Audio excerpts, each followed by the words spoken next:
നിയമസഭാ തെരഞ്ഞെടുപ്പ് അടുത്തു നിൽക്കെ ദേവികുളം നിയോജക മണ്ഡലത്തിൽ ഇത്തവണ പൊടിപാർന്ന മത്സരത്തിനാണ് തുടക്കമാകാൻ പോകുന്നത്.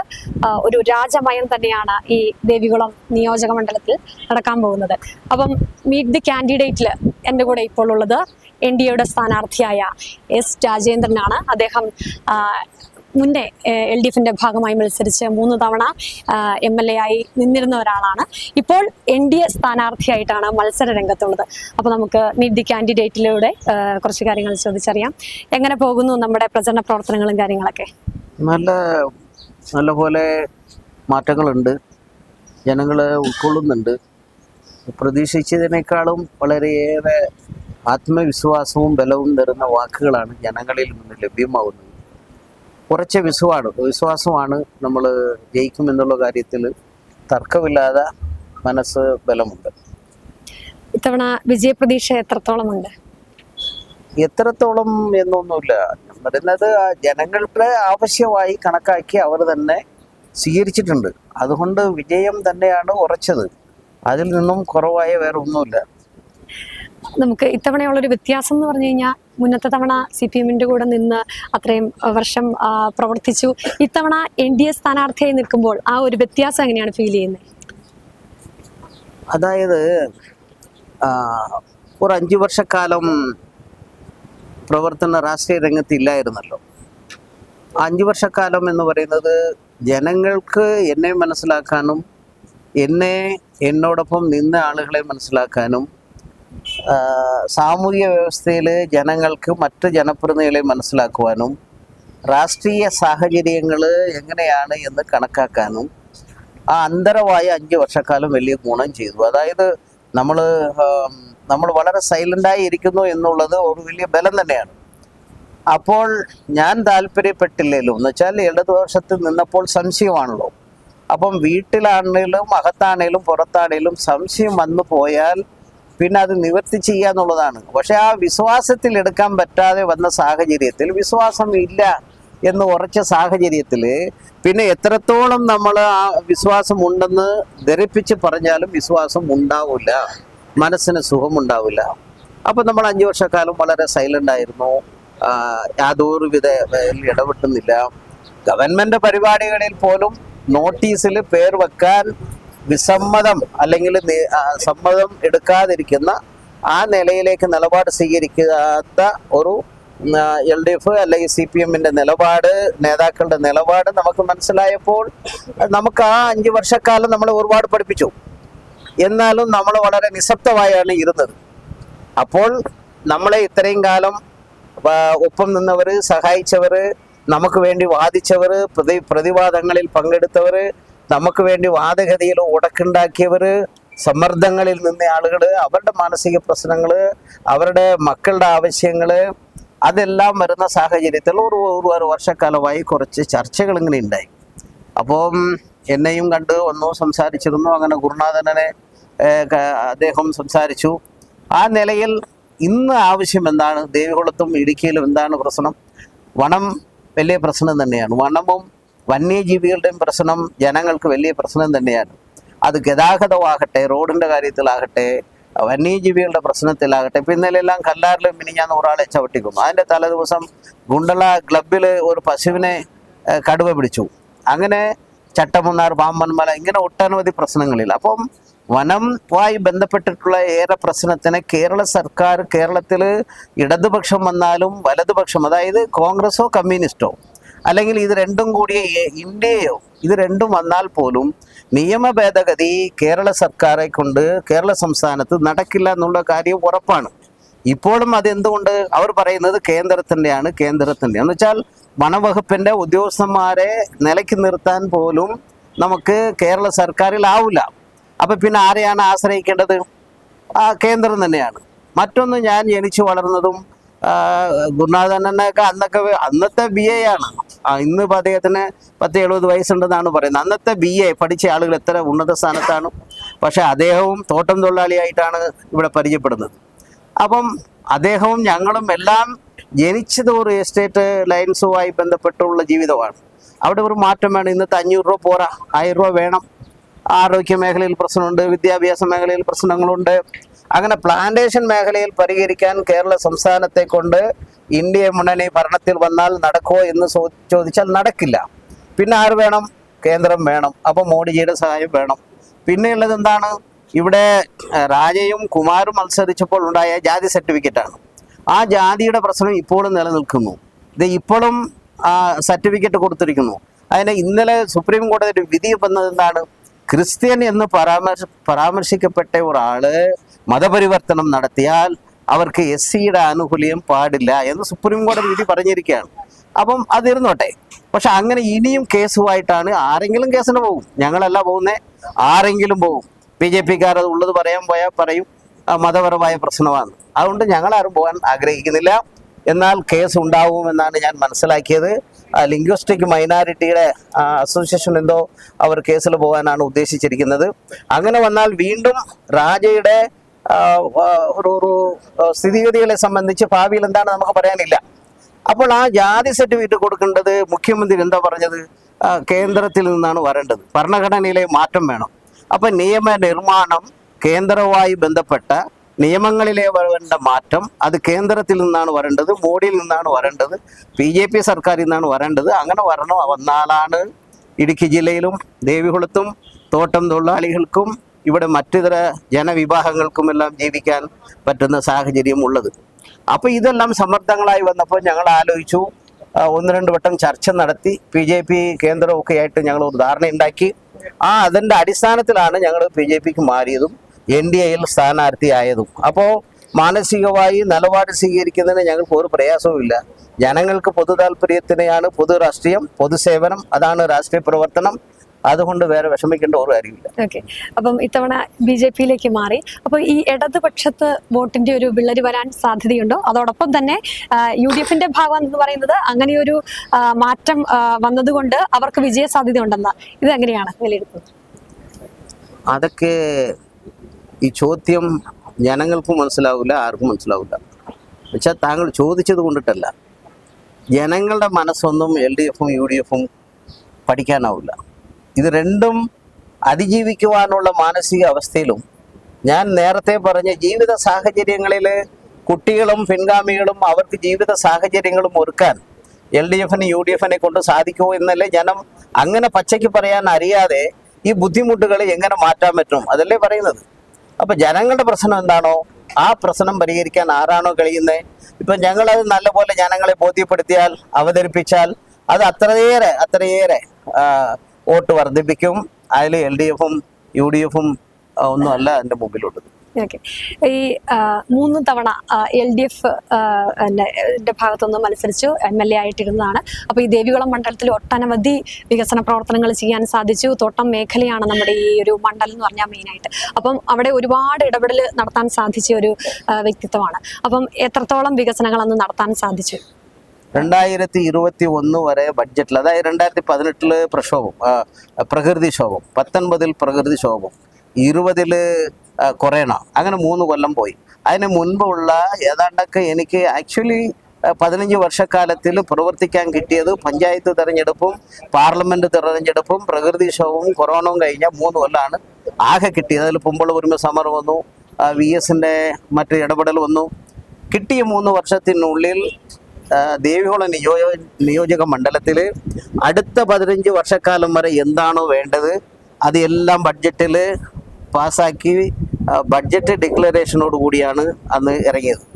ഇപ്പോൾ നടക്കുന്ന ജോലി, ഇപ്പോൾ ബോധമേടിലെ പാലമാകട്ടെ, ഇപ്പോൾ കഴിഞ്ഞ 2026 വരെ MLA ആയിരുന്ന അദ്ദേഹം ഉദ്ഘാടനം ചെയ്തത് മുഴുവനും ഞാൻ ബഡ്ജറ്റിൽ അന്ന് വകയിരുത്തിയിട്ടുള്ളതും അന്നത്തെ ഗവൺമെൻറ് പാസ്സാക്കിയിട്ടുള്ളതും ഈ പ്രദേശത്തിന് വേണ്ടി ആവശ്യമുള്ളതുമായിട്ടുള്ളത് മാത്രമാണ് ചെയ്തിട്ടുള്ളത്. കഴിഞ്ഞ 5 വർഷക്കാലത്തിനുള്ളിൽ ഒറ്റ പദ്ധതി പോലും സ്വയമായി സർക്കാരിൽ നിന്ന് ലഭ്യമാക്കുകയോ MLA എന്നുള്ള നിലയ്ക്ക് ഇടപെട്ട് ചെയ്യിക്കാനോ കഴിഞ്ഞില്ല എന്നുള്ളതാണ്. ഞാൻ തറക്കല്ലിട്ട സൂപ്പർ ഹോസ്പിറ്റൽ വരെ, സൂപ്പർ സ്പെഷ്യാലിറ്റി ആശുപത്രി വരെ 2ാമത് തറക്കല്ലിടാനാണ് ഇപ്പോൾ ഓടി നടക്കുന്നത്. ഫ്ലൈ ഓവർ ഉണ്ട്, അതിനും വീണ്ടും അങ്ങനെയാണ് തറക്കല്ലിടുന്നത്. അതുകൊണ്ട് അടുത്ത 15 വർഷക്കാലത്തേക്ക് എന്ത്, ഇപ്പം 5 കൊല്ലം കഴിഞ്ഞ് 10 കൊല്ലത്തേക്ക് എന്ത് വേണമെന്നും ആ ബഡ്ജറ്റ് ഡിക്ലറേഷനിൽ ഉണ്ട്.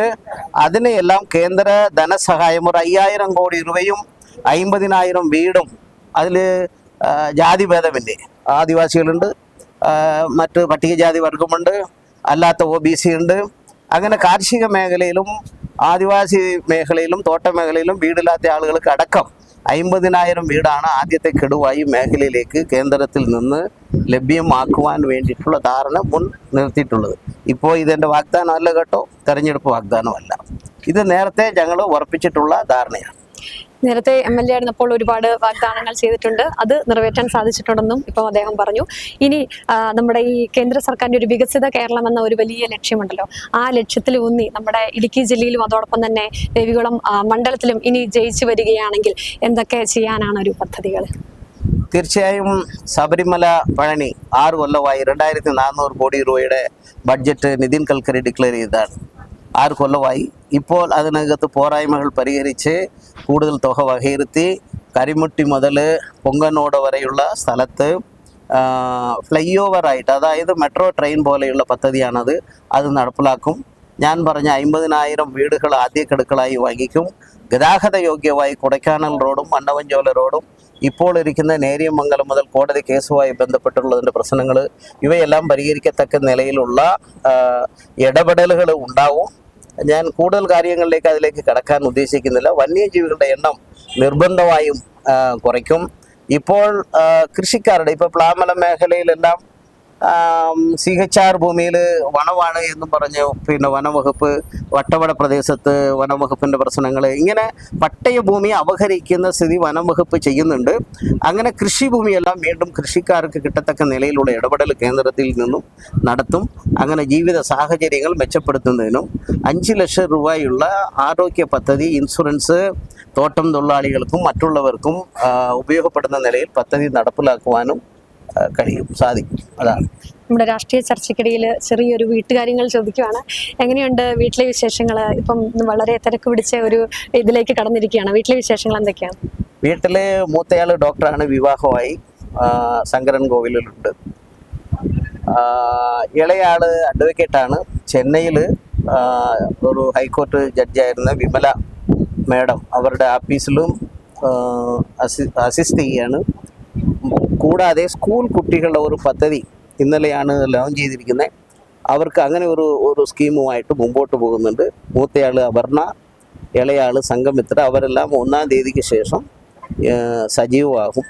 ബാക്കി കുഴപ്പമില്ലാത്ത പ്രവർത്തനങ്ങൾ, സുഹൃത്തുക്കൾ, ബന്ധങ്ങൾ എല്ലാം വളരെയേറെ ഉത്സാഹത്തോട് തന്നെ രംഗത്തുണ്ട്.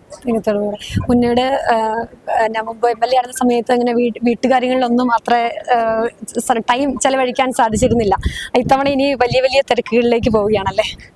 അന്നേരം എല്ലാവരും വീട്ടിലായിരുന്നല്ലോ, കുട്ടികളെല്ലാം വീട്ടിലും ഹോസ്റ്റലിലും ഒക്കെ ഉണ്ടായിരുന്നു. അന്വേഷണം ഇടപെടൽ മാത്രമേ ഉണ്ടായിരുന്നുള്ളൂ. ഇപ്പോൾ ഒരാൾ കെട്ടിച്ചു വിട്ടു, പിന്നെ ഒരാൾ പ്രൊഫഷണലായി പുറത്തേക്ക് ഇറങ്ങി, പിന്നെ ഇളയ മോളുടെ കൂടെയാണ് ഇപ്പോൾ വൈഫ് ഉള്ളത്. അവരിപ്പം തെരഞ്ഞെടുപ്പിന് എത്തിച്ചേർന്നിട്ടുണ്ട്. അങ്ങനെ കുറേ കൂടി സമയം കിട്ടാനുള്ള അവസരമാണ് ഇനിയുള്ള കാലം ഉള്ളത്. അതുകൊണ്ട് കുറേ കൂടി ഫ്രീ ആയിട്ട് പ്രവർത്തനത്തിൽ പൊതുരംഗത്ത് നിൽക്കാനാവും. അപ്പോൾ ഇനി നമ്മുടെ ലാസ്റ്റായിട്ട് ഒരു ക്വസ്റ്റ്യൻ ചോദിക്കുകയാണ്. ഇനി എന്തുകൊണ്ട് ഞങ്ങൾ S. രാജേന്ദ്രനെ വിജയിപ്പിക്കണമെന്ന് ചോദിച്ചാൽ എന്താണ് മറുപടി? ജനങ്ങളുടെ ആവശ്യത്തിന് വേണ്ടി. ഞാൻ ഈ പറഞ്ഞതെല്ലാം ജനങ്ങൾക്ക് വേണ്ടി മാത്രമാണ്. എനിക്കോ ഗുരുനാഥനോ എന്നെ ചുറ്റിപ്പറ്റി നിൽക്കുന്ന ആർക്കും വ്യക്തിപരമായ ഒരു താല്പര്യമില്ല. പൊതു ആവശ്യം മുൻനിർത്തി നിർബന്ധിച്ച് ഈ നിലപാട് സ്വീകരിക്കണമെന്ന് ഞങ്ങളോട് ആശയവിനിമയങ്ങൾ മാസക്കണക്കായി നടത്തുകയും ആ പൊതു താല്പര്യത്തിൽ രാഷ്ട്രീയ മാറ്റം അനിവാര്യമാണ് എന്ന് മനസ്സിലാക്കിയതിൻ്റെ അടിസ്ഥാനം എന്ന് പറയുന്നത് പൊതുജീവിതമാണ്, പൊതു താല്പര്യമാണ്, ജനങ്ങളുടെ ആവശ്യമാണ്, സങ്കീർണതയുള്ള പ്രശ്നങ്ങളാണ്. അതുകൊണ്ട് മാത്രം ജനങ്ങൾക്ക് വേണ്ടിയിട്ടുള്ളത് ആയതുകൊണ്ട് മാത്രമാണ് ഇതിൽ വിജയിപ്പിക്കണം എന്നുള്ള നിർബന്ധമുള്ളത്. നേരത്തെ നമ്മുടെ ഇപ്പോൾ നിലവിലെ LDF സ്ഥാനാർത്ഥിയായ A. രാജ, അപ്പം മുൻപ് ഇങ്ങനെ ഒരു വിവാദം ഉണ്ടായിരുന്നല്ലോ, അദ്ദേഹത്തിനെതിരെ പ്രവർത്തിച്ചു എന്നുള്ളത്. ഇപ്പോൾ ഈ 2026 ഈ ഇലക്ഷൻ വരുമ്പോൾ അദ്ദേഹമാണ് LDFന്റെ എതിർ സ്ഥാനാർത്ഥിയായിട്ട് വരുന്നത്. അപ്പോൾ അതിനെങ്ങനെയാണ് നോക്കിക്കാണുന്നത്? ആർക്ക് വേണേലും LDFൽ സ്ഥാനാർത്ഥിയാകാൻ അവസരമുണ്ടല്ലോ. ഞാൻ നേരിട്ട് MLA ആയ ആളല്ല. LDF നേരിട്ട് പെട്ടെന്ന് ഒരു MLA ആയ ആളല്ല. ഇനി അദ്ദേഹത്തിന് എതിരെ പ്രവർത്തിച്ചു എന്ന് വാർത്ത വന്നത് എപ്പോഴാണ്? അദ്ദേഹം വിജയിച്ചു 7000-ൽ പരം വോട്ടിന് എന്ന് ഡിക്ലറേഷൻ വരുന്ന അപ്പോഴാണ് 24 അറിയിപ്പ് വരുന്നത്. രാജേന്ദ്രൻ തിരിഞ്ഞു നിന്നാലും രാജാവ് ജയിച്ചു എന്ന്. അങ്ങനെ ഞാൻ എന്തെങ്കിലും തിരിമറിവ് ചെയ്തിരുന്നെങ്കിൽ, നല്ല നേതാക്കന്മാരാണെങ്കിൽ, അന്തസ്തുള്ള ആളുകളാണെങ്കിൽ, അതിന് മുൻപ് ഞാൻ ചെയ്ത ആളിനോട് വിളിച്ചു വരുത്തി നീ ഇന്ന ആളോട് മാറ്റിയിടാൻ പറഞ്ഞു, അല്ലെങ്കിൽ വിമുഖത കാണിച്ചു, അല്ലെങ്കിൽ താല്പര്യം കാണിച്ചില്ല എന്ന് പറയുന്നതാണ് ലീഡർഷിപ്പിൻ്റെ ക്വാളിറ്റി. അപ്പോൾ അവർക്ക് അതല്ല പ്രശ്നം. അതറിയാതെ വേഷം കെട്ടുന്ന ആളാണ് കഴിഞ്ഞ തെരഞ്ഞെടുപ്പിൽ നിന്ന സമയത്ത് ഉണ്ടായതുപോലെ അങ്ങേര് അതുകൊണ്ടാണ് മാറി നിൽക്കുന്നത് എന്ന് ആ സ്ഥാനാർത്ഥി പറയുന്നത്. കാര്യം മനസ്സിലാകാഞ്ഞിട്ടാണ്. ഇപ്പോഴും ഞാൻ LDF ഉണ്ടായിരുന്നു എങ്കിൽ, LDF സ്ഥാനാർത്ഥിയോട് ചോദിക്കുക, ഇപ്പോഴും LDF ഉണ്ടായിരുന്നു എങ്കിൽ ആ സംശയം LDF മാറുമായിരുന്നോ? നടക്കാൻ പോകുന്ന കാര്യത്തിൽ ഉണ്ടാകാൻ പോകുന്ന ദോഷത്തിന് ഞാനും വലിയ പങ്ക് ആയാലേ മാറുക. അപ്പം സംശയമുള്ള കാര്യത്തിൽ തണലിൽ നിൽക്കേണ്ട ഒരു കാര്യമില്ല. ആരുടെയും തണൽ വളർന്നിട്ടുമില്ല, ആവശ്യപ്പെട്ടിട്ടില്ല, മത്സരിക്കണമെന്ന് ആവശ്യപ്പെട്ടിട്ടുമില്ല. ഇപ്പോഴും മത്സരിക്കാൻ ആഗ്രഹമില്ല എന്ന് പല പ്രാവശ്യം ഞാനും ഗുരുനാഥനും സ്റ്റേറ്റ് കമ്മിറ്റിയുമായി ഡിസ്കഷൻ ഇരുന്നപ്പോഴും പറഞ്ഞു. പക്ഷെ ഒരു പാർട്ടി പറയുമ്പോൾ വിധേയനായി എന്നുള്ളതേ ഉള്ളൂ. അതുകൊണ്ട് അതൊന്നും നമുക്കൊരു പ്രശ്നമല്ല. ഇപ്പം ആർക്കും ഇപ്പം ഇപ്പുറത്ത് A രാജ, അപ്പുറത്ത് F രാജ, എന്തെങ്കിലും ആട്ടെ. ഇപ്പം അപ്പുറത്ത് UDF രാജയാണല്ലോ, അപ്പം പിന്നെ എന്നാ ചെയ്യാൻ പറ്റും? അതല്ലെങ്കിൽ വേറെ ഒരാൾ, ഇപ്പം ഇവിടെ ഞാൻ അല്ലെങ്കിൽ വേറെ ഒരാൾ, അത്രയേ ഉള്ളൂ. അതിന് വലിയ കാര്യമാക്കുന്നില്ല ഞാൻ. ഓക്കെ, നമ്മുടെ ഈ കേന്ദ്ര സർക്കാരിന്റെ ഒരു പ്രതിനിധി കൂടിയാണ് NDA സ്ഥാനാർത്ഥി എന്ന് പറയുമ്പോൾ, അപ്പോൾ ഈ യുവാക്കൾക്ക്, നമ്മുടെ മണ്ഡലത്തിലെ യുവാക്കൾക്ക് അനുകൂലമായിട്ടുള്ള എന്തൊക്കെയാണ് ഇപ്പം തൊഴിലവസരങ്ങളാണെങ്കിലും ശരി, അങ്ങനെയുള്ള എന്തൊക്കെ ഒരു പദ്ധതികൾ, ടൂറിസം വികസനം, അങ്ങനെയുള്ള കാര്യങ്ങൾ. ടൂറിസം വികസനം എന്നൊക്കെ പറഞ്ഞാൽ നമ്മുടെ മണ്ഡലത്തിൽ ഏറ്റവും കൂടുതൽ ചെയ്യാൻ കഴിയുന്ന ഒരു കാര്യങ്ങളാണ്. അപ്പോൾ എന്തൊക്കെയാണ് യുവാക്കൾക്കായിട്ട് ചെയ്യാൻ സാധിക്കുന്നത്? മോഡിയുടെ സർക്കാരിൽ 78 ഇന യുവ സംരംഭകർക്കായ പദ്ധതികളുണ്ട്. അത് ഓഫീസാകാം. ഇപ്പോൾ ഉദാഹരണത്തിന് പോസ്റ്റൽ, ടെലിഫോണ്, അതുപോലെ റെയിൽവേ, ബാങ്കുകൾ. ഇൻ്റർവ്യൂ ഇല്ലല്ലോ, പരീക്ഷയില്ലല്ലോ. നേരെ അവർക്ക് എബിലിറ്റി ഉണ്ടെങ്കിൽ തടസ്സമില്ലാതെ ജോലി കൊടുക്കുക എന്നുള്ളതാണ് ഒന്ന്. 78 സംരംഭങ്ങൾ തുടങ്ങിയിട്ടുണ്ട്. അതിന് ഇന്നലെ രാത്രി 9 മണിക്കാണ് ലോഞ്ചിങ് ആയത്. അതിനെ ഞാനാണ് ഈ മണ്ഡലത്തിൻ്റെ ഈ ജില്ലയുടെ ലോഞ്ചിങ്ങിൽ ഉദ്ഘാടന ചടങ്ങ് നിർവഹിച്ചതും ഞാൻ തന്നെയാണ്. അത് ഈ ഇലക്ഷനൊക്കെ നടക്കുന്ന സമയത്ത് പ്രഖ്യാപനങ്ങളോ കാര്യങ്ങളോ ഒന്നും ഉണ്ടാവില്ല. പക്ഷേ അതിൻ്റെ ഉദ്ഘാടന ചടങ്ങിൽ നമ്മൾ പങ്കെടുക്കുകയും ആ നിലയിൽ ഒരു ഓൺലൈൻ മീറ്റിംഗ് വന്നപ്പോഴാണ് ഈ കാര്യങ്ങൾ പോലും നമ്മൾ മനസ്സിലാകുന്നത്. അപ്പോൾ ഉദ്ഘാടന ചടങ്ങിൽ വരുമ്പോൾ നമ്മൾ 78 പദ്ധതികളുണ്ട് എന്ന് മനസ്സിലാക്കുന്നത് അത്രയേറെ സംരംഭങ്ങളുണ്ട്. അതുകൊണ്ട് തൊഴിൽ അവസരം എന്ന് പറയുന്നത് ഇപ്പോൾ എങ്ങനെ തൊഴിൽ സിസ്റ്റം എങ്ങനെയാണെന്ന് വെച്ചാൽ വീട്ടിൽ ഇരുന്ന് ജോലി ചെയ്യുക, അങ്ങനെയൊക്കെയുള്ള സിസ്റ്റങ്ങളാണ്. എല്ലാവരും ഓഫീസിൽ പോകുന്ന ഒരു സമയമായിരിക്കും, വരുന്ന ഒരു സമയമായിരിക്കും, അങ്ങനെയാണ്. അപ്പോൾ ആ രൂപത്തിലേക്കുള്ള പദ്ധതികളുണ്ട്. അതല്ലാതെ ഈ പറഞ്ഞ പോലെ ഒരുപാട് പദ്ധതികളും അക്കാര്യത്തിൽ ഉണ്ട്. അതുകൊണ്ട് യുവാക്കൾക്ക് നിരാശയാകേണ്ട ഒരു കാര്യമില്ല. ഇനി ഒരു ക്വസ്റ്റ്യൻ ചോദിക്കാനുള്ളത്, ഇപ്പോഴും സഖാവെ എന്ന് വിളിച്ച് ആൾക്കാർ വന്ന് സംസാരിക്കുക, അല്ലെങ്കിൽ നമ്മുടെ ആ ജനങ്ങളുടെ ആ ഒരു സ്നേഹം പ്രകടിപ്പിക്കുന്നുണ്ട്? ഇപ്പോഴും സഖാവെ എന്ന് വിളിക്കുമ്പോൾ പെട്ടെന്ന് തിരിഞ്ഞു നോക്കാറുണ്ട്. അത് നാളെയും ഉണ്ടാവും. അവസാന ഘട്ടം വരെ, ജീവിതമുള്ള അവസാന ഘട്ടം വരെ സഖാവെ എന്ന് വിളിക്കുമ്പോൾ തിരിഞ്ഞു നോക്കും. എന്താണെന്ന് ചോദിക്കും, മറുപടി പറയും. ചെയ്തു കൊടുക്കാൻ പറ്റുന്നതൊക്കെ ചെയ്തു കൊടുക്കും.